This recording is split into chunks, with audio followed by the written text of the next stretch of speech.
Assalamualaikum warahmatullahi wabarakatuh.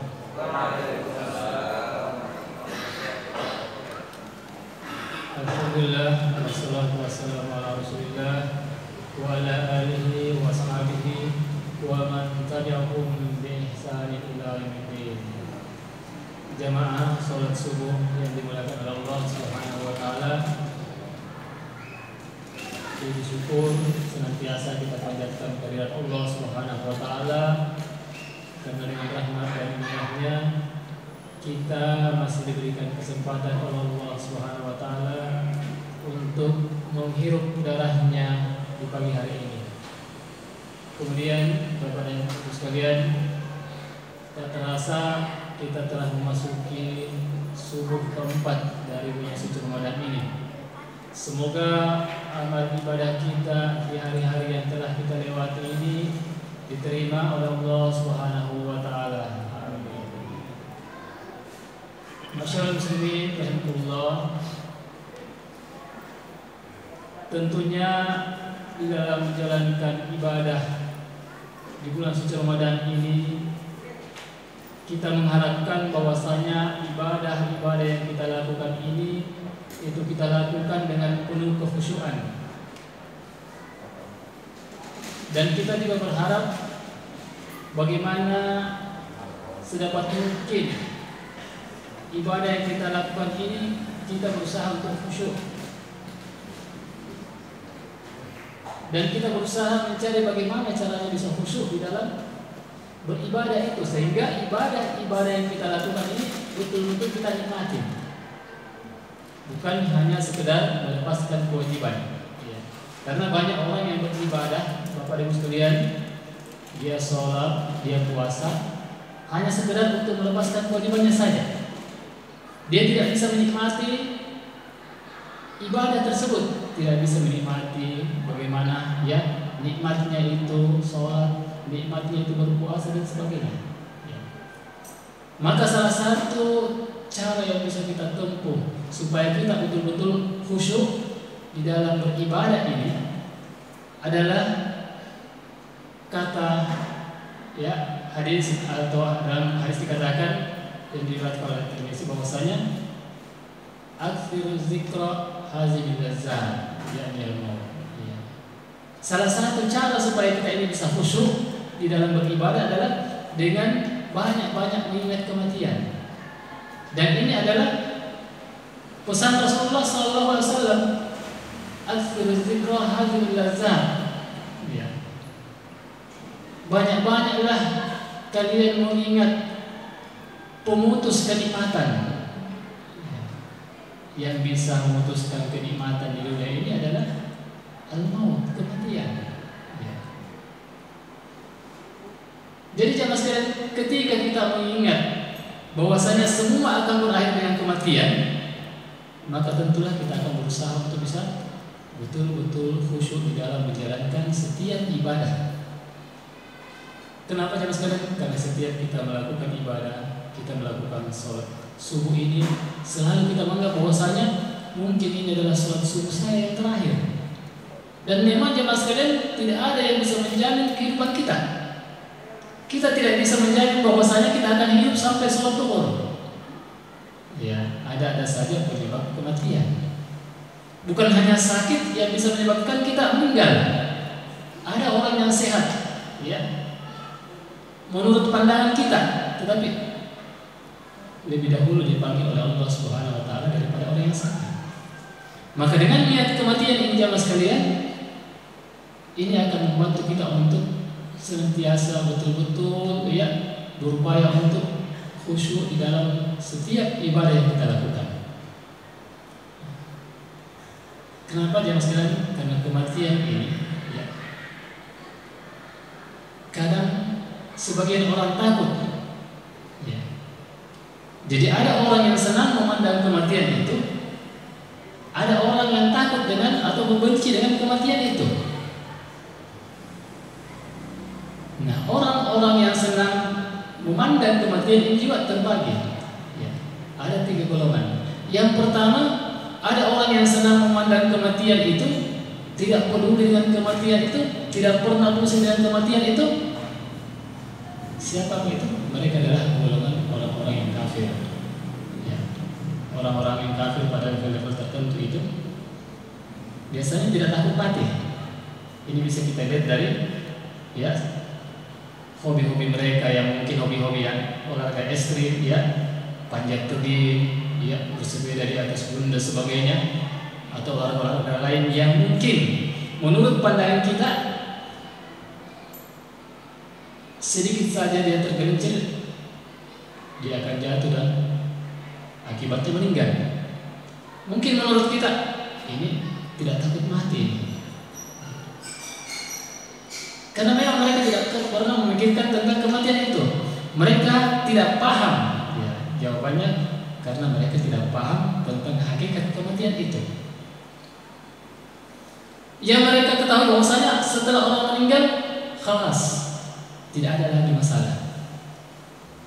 Sedangkan kita bagi orang-orang yang beriman, tentu setelah meninggal masih ada lagi kehidupan baru. Ini yang pertama jemaah sekalian. Yang kedua, golongan ya, ada orang yang senang memandang kematian. Dia memandang kematian itu sebagai solusi dari permasalahan-permasalahan yang dihadapinya. Ya. Siapa orang-orang tersebut jemaah sekalian? Orang-orang yang mempunyai banyak hutang. Ya. Sudah dililit hutang, tidak tahu bagaimana solusinya untuk bebas dari hutang, maka bunuh diri adalah jalan yang terakhir, jalan yang bisa membebaskan dia dari masalah-masalah yang dihadapinya. Demikian pula orang-orang yang terlibat dengan asmara, orang yang diputuskan, patah hati dan sebagainya, berakhir dengan tiang gantungan atau berakhir dengan racun dan sebagainya. Ini banyak kita lihat di dalam masyarakat kita dan sekalian. Jadi mereka menganggap bahwasanya kematian itu adalah solusi yang terbaik untuk lepas daripada masalah-masalah yang dihadapi. Kemudian yang ketiga dan sekalian, orang yang senang memandang kematian itu adalah orang-orang yang beriman, yang memandang kematian itu dengan dua sifat. Yang pertama dengan sifat raja, sifat pengharapan. Yang kedua dengan sifat khauf, sifat takut. Dia takut akan kematian karena dia memandang bahwasanya dia masih banyak dosa. Dia masih banyak dosa, sehingga dia senantiasa takut dengan kematian itu. Yang kedua, dia merasa bahwasanya tobatnya ini belum diterima oleh Allah Subhanahu wa taala. Sehingga dia sangat khawatir dengan kematian itu. Jangan sampai kematian ini datang kepada saya sementara tobat saya belum diterima oleh Allah Subhanahu wa taala. Tetapi jemaah sekalian, sifat khaufnya ini tidak mengalahkan sifat rajanya. Sifat ketakutannya akan kematian tidak mengalahkan sifat pengharapannya dengan kematian tersebut. Karena dia menganggap bahwasanya dengan kematian ini, dengan kematian ini merupakan jalan baginya untuk bertemu dengan Allah Subhanahu wa taala. Jadi kita tidak bisa bertemu dengan Allah Subhanahu wa taala tanpa didahului dengan kematian. Maka dengan kematian ini adalah asbab kita bisa bertemu dengan Allah Subhanahu wa taala. Yang kedua,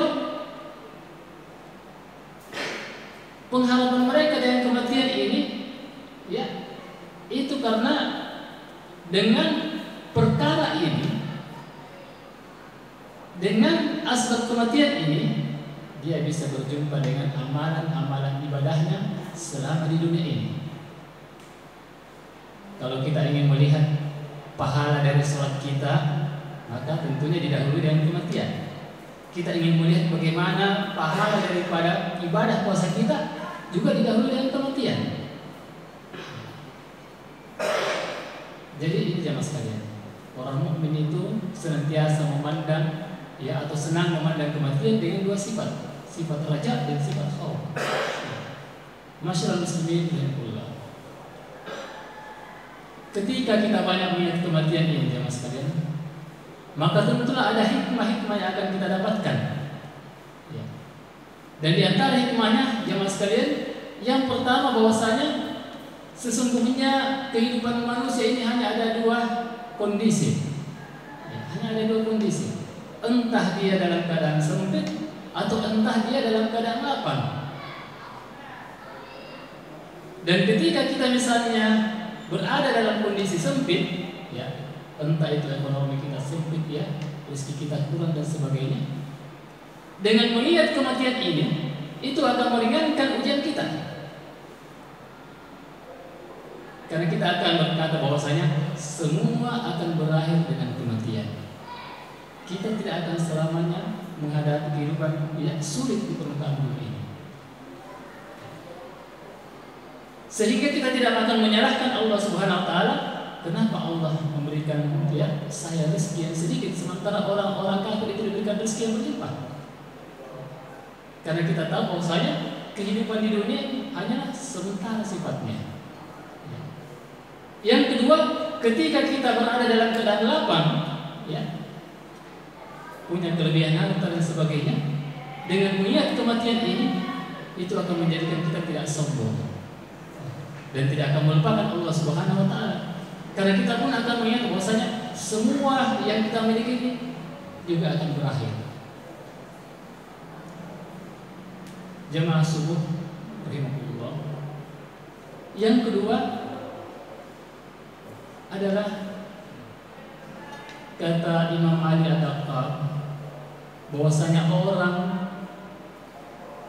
yang senantiasa banyak mengingat kematian itu akan dikaruniai 3 perkara. Kata beliau, man zakara, ya, atau barang siapa ya, man zakara al-maut ukrimahu bisalasa. Barang siapa yang banyak mengingat kematian, kata beliau, itu akan dikaruniai oleh 3 perkara. Yang pertama adalah ta'jilut taubah. Ya. Jadi orang yang banyak mengingat kematian itu akan menyegerakan bertobat kepada Allah Subhanahu wa taala. Ya. Kenapa jemaah sekalian? Karena setiap dia melakukan suatu kemaksiatan, ketika dia mengingat kematian itu dia akan berhenti. Dia akan menghentikan kemaksiatan yang dia lakukan. Dan tobat ini jemaah sekalian adalah perintah Allah Subhanahu wa taala. Allah Subhanahu wa taala berfirman, "Ya ayyuhalladzina amanu tubu ilallahi taubatan nasuha." Wahai orang-orang yang beriman, bertobatlah kepada Allah Subhanahu wa taala dengan taubatan nasuha. Ya. Jadi kita diperintahkan untuk banyak bertobat kepada Allah Subhanahu wa taala. Nah, bulan suci Ramadan ini adalah momentum yang terbaik bagi kita untuk banyak-banyak bertobat kepada Allah Subhanahu wa taala. Semoga melalui bulan ini semua dosa-dosa yang pernah kita lakukan jemaah sekalian itu diampuni oleh Allah Subhanahu wa taala. Di dalam bulan suci Ramadan ini banyak wasilahnya. Dosa-dosa kita ini diampuni oleh Allah Subhanahu wa taala. Ya. Banyak jemaah sekalian. Di antaranya adalah puasa yang kita lakukan. Yang kata Rasulullah, "Man shoma Ramadanan imanan wa ihtisaban, ghufira lahu ma taqaddama min dhanbi." Siapa yang berpuasa di bulan suci Ramadan ini dengan ikhlas, dengan iman, ya, dan mengharap ridha Allah Subhanahu wa taala, dosa-dosanya yang lalu itu akan diampuni oleh Allah Subhanahu wa taala. Ini puasanya Mas. Kemudian lagi dalam salat kita, "Man qama Ramadanan imanan wa ihtisaban, ghufira lahu ma taqaddama min dhanbi." Barang siapa yang mendirikan salat di bulan suci Ramadan ini karena iman dan mengharapkan ridha Allah Subhanahu wa taala, ghufira lahu ma taqaddama min dhanbi. Dosa-dosanya yang lalu diampuni oleh Allah Subhanahu wa taala. Jadi jangan sekarang tinggal kita mau atau tidak memanfaatkan, ya, wasilah atau sarana-sarana tersebut agar dosa-dosa kita ini diampuni. Kalau kita bertanya jemaah sekalian, adakah di antara kita yang tidak punya dosa? Tentu tidak ada. Adakah di antara kita ini yang punya dosa sedikit? Ya. Adakah di antara kita yang punya dosa mungkin sedang? Atau adakah di antara kita yang punya dosa yang banyak? Mungkin kita semua akan mengatakan bahwasanya kita adalah orang-orang yang banyak mempunyai dosa. Dan kalau ditanyakan kepada kita, maukah kita dengan surga? Maka tentu semua kita akan mengangkat tangan bahwa saya mau dengan surga itu. Maukah kita dengan surga Firdaus, surga yang tertinggi di dalam tingkatan-tingkatan surga? Semua kita mau. Maukah kita bersama Rasulullah? Tentu semua kita mau. Tetapi kalau kita melihat bagaimana mungkin sementara kita punya banyak dosa. Maka jemaah sekalian, mulai dari Ramadan ini kita berusaha untuk bagaimana caranya agar dosa-dosa yang pernah kita lakukan ini itu diampuni oleh Allah Subhanahu wa taala. Karena kata Rasulullah SAW bahwasanya manusia itu adalah orang-orang yang senantiasa berbuat kesalahan. Wa khairul khata'un at-tawwabun. Tetapi sebaik-baik orang-orang yang berbuat kesalahan itu adalah orang-orang yang senantiasa bertobat kepada Allah Subhanahu wa taala. Ini jemaah sekalian. Kemudian yang kedua kata Imam Ad-Daqqaq bahwasanya orang yang banyak mengingat kematian itu akan diberikan qana'atul qalbi, hati yang merasa puas dengan apa yang ada. Kehidupan kita seperti ini tidak menjadikan kita lupa akan Allah Subhanahu wa taala. Tidak akan menjadikan kita untuk kemudian berupaya menghabiskan waktu kita ini hanya untuk bekerja, untuk mengumpulkan harta sebanyak mungkin. Karena kita merasa bahwasanya dengan apa yang ada yang kita miliki ini, kita merasa puas, hati kita senantiasa merasa puas. Dan jemaah sekalian, terkadang kita ini baru merasakan nikmat ini yang ada di dalam tubuh kita ini ketika nikmat itu telah hilang.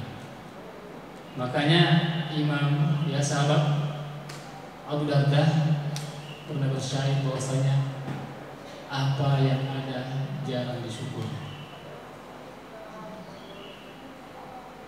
Apa yang ada dalam diri kita jemaah sekalian, gigi kita tidak pernah kita syukuri dengan keberadaannya.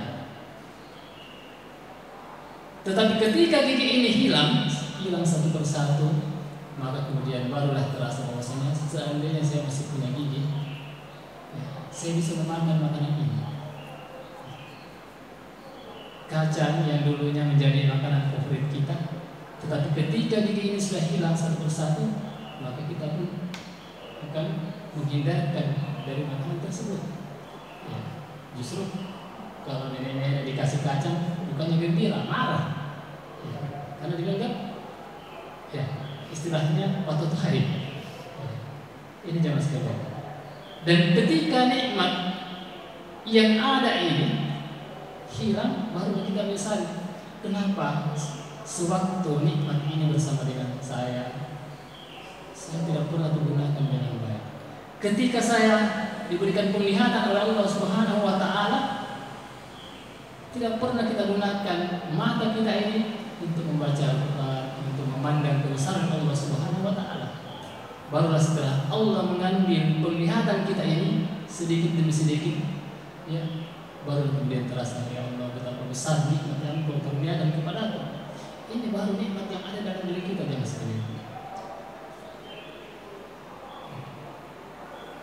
Kemudian jemaah sekalian yang ketiga, bahwasanya orang yang banyak mengingat kematian itu akan diberikan karunia nasyatatul ibadah. Dia akan diberikan karunia untuk senantiasa merasa rajin beribadah. Jadi orang yang mengingat kematian itu dia akan rajin beribadah. Kenapa dia rajin beribadah? Karena dia menganggap bahwasanya sebentar lagi dia akan meninggal. Apa yang akan menjadi bekalnya kalau bukan ibadah?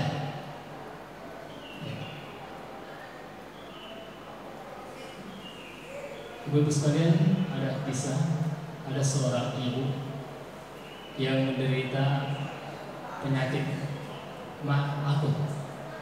Ketika dia memeriksakan mahnya penyakitnya ini ke dokter spesialis, maka dokter ini mengatakan, menurut diagnosa kedokteran, lambung ibu ini sudah hancur ini di dalamnya. Ibu harus senantiasa mengemil walaupun nanti terasa sakit, teruslah mengemil.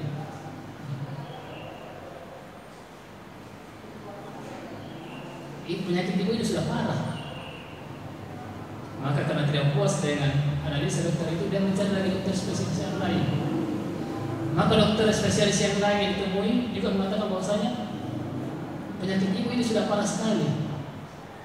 Kalau dilihat, ya mungkin usianya tidak panjang lagi, mungkin sekitar 2 pekan lagi ibu akan menemui kematian. Dengan analisa kedokteran itu dia pulang. Lalu kemudian apa yang dilakukan jemaah sekalian? Karena dia memikirkan bahwasanya sebentar lagi tinggal 2 minggu usianya, maka yang pertama dia lakukan adalah dia puasa Daud. Dokter menganjurkan dia senantiasa mengambil, justru dia pergi puasa Daud. Puasa Daud itu Bapak Ibu sekalian, 1 hari puasa, 1 hari berbuka. Menyalahi dari anjuran kedokteran. Kalau dokter mengatakan ya selalu isi perut itu dengan makanan, justru dia puasa Daud. Yang kedua, dia banyak melakukan ibadah yang lainnya, sholat tahajudnya, sholat duhanya, ibadah sunnah yang lainnya dia jaga. Dan ketika dia melakukan itu, dia selalu mengatakan, mungkin ini adalah sholat tahajud saya yang terakhir. Tiba waktu subuh dia akan mengatakan, mungkin ini adalah sholat subuh saya yang terakhir. Tiba waktu duhur dia mengatakan, mungkin ini adalah sholat duhur saya yang terakhir. Sampai kemudian 2 pekan itu, ya sudah tiba waktunya 2 pekan, maka seluruh anak-anaknya ini datang. Ya. Karena anaknya dia tahu bahwasanya usia ibunya ini tidak akan lama lagi. Sudah datang, ya, menunggu kematian ibunya. Tetapi si ibu ini selalu beribadah. Sehingga pada minggu kedua ini, ibu ini sholatul air. Dia betul-betul menikmati sholatnya itu. Dia menangis dan meminta ampun dan mengatakan bahwa mungkin ini adalah tahajud saya yang terakhir ya Allah. Lama-lama tiba waktu subuh, sholat subuh lagi. Dia mengatakan mungkin sebentar, ya siang ajal saya sudah datang. Sampai siang dia sekalian, dia mengatakan mungkin sore ajal saya datang. Sampai-sampai kemudian anak-anaknya melihat bahwa kalau dilihat wajah dia ini tidak ada wajah-wajah kematian, bahkan dia lebih berseri-seri wajahnya. Sampai mereka semua kembali ke daerahnya masing-masing. Lalu si ibu ini kalau sudah lewat dari vonis dokter 2 minggu ini, sudah lewat 3 hari, dia datang ke dokter tersebut. Dia membersihkan kembali penyakitnya. Dan setelah diperiksa oleh dokter ini mengatakan, ibu, apa yang ibu makan? Obat apa yang ibu konsumsi? Ibu ini mengatakan, memangnya kenapa dok? Ya. Setelah diperiksa lambungnya ibu ini sepertinya tidak pernah mengalami penyakit, bersih. Ini jangan sekalian, karena pengaruh daripada ibadah yang kita lakukan, ibadah yang betul-betul khusyuk, ya. Allah gantikan dengan apa yang sekalian? Bukannya kematian, tetapi Allah memberikan kesehatan. Olehnya itu, ibu sekalian, mari kita berusaha untuk berupaya sedapat mungkin khusyuk di dalam beribadah. Dan kita menganggap bahwasanya jangan sampai bulan suci Ramadan ini adalah bulan suci yang terakhir dalam kehidupan kita, jemaah sekalian. Apatah lagi kita yang sudah berumur, jemaah sekalian, ya. Kata Rasulullah SAW, "A'mari ummati baina sitti ila 70 sana. Aqallahum yajuzu dzalik." Kata Rasulullah SAW, usia atau umur daripada umatku ini itu hanya berkisar antara 60 sampai 70 tahun. Dan sangat sedikit yang lewat daripada usia 70 tahun tersebut. Olehnya itu jemaah sekalian, mari kita banyak introspeksi diri dan muhasabah akan amal-amal kita. Yang kata Umar radhiyallahu anhu, hasibu qabla an tuhasib. Hitung-hitunglah dirimu sebelum engkau dihitung. Jadi jemaah sekalian, kita hitung-hitung amal kita. Sudah seberapa banyak amal kita? Sudah seberapa banyak dosa-dosa yang pernah kita lakukan? sebelum Allah yang akan menghitung ya amal perbuatan kita. Sekira cukup mungkin yang sekalian, kita lanjutkan dengan menjawab